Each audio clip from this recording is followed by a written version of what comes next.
Why does it have a dehumanizing connotation? There are a number of questions here on gender-neutral pronouns, and one of the things that always comes up is that it should never be used to refer to a person, usually an adult.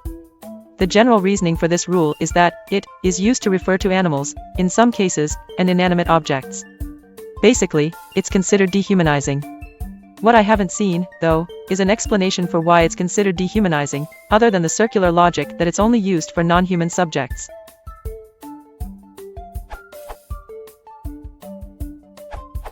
Since he and she are also available, the use of it implies neither male or female. The fact that it is not used for humans is why its use on humans is dehumanizing. We don't refer to those odd-shaped things at the ends of your arms as paws. If I call them paws, I am connoting animal instead of human. The long history of it reinforces it. Also, we have pronouns for humans. So using a non-human pronoun for a human must imply something, right? Otherwise, why not just use the human pronoun?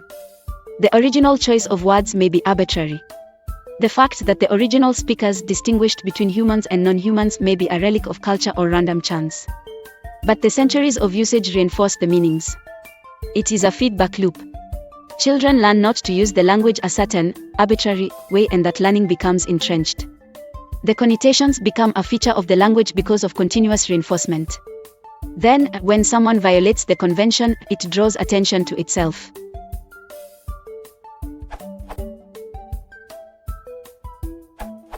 Old English was highly inflected, and the third-person singular personal pronoun had masculine, feminine, and neuter forms.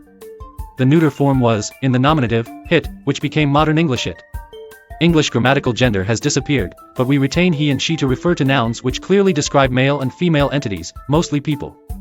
The neuter it refers to everything else.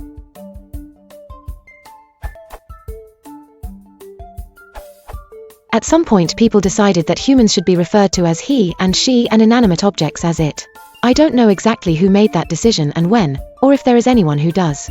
Whether some committee was convened to decide on proper pronoun usage, which I doubt, or whether it shook out over a period of time, is irrelevant.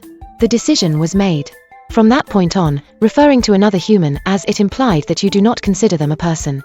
This is not really circular logic, but rather a matter of applying definitions. Like, why is this website called English.stackexchange? It's because someone made up that name.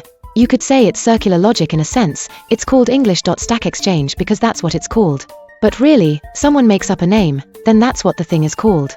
It's not that mysterious a process.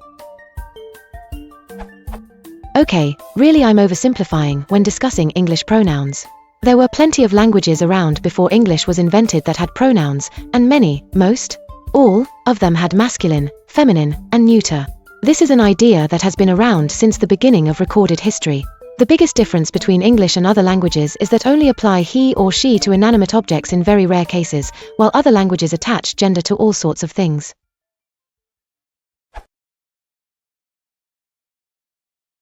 If you walk to the water, you cross a link and end up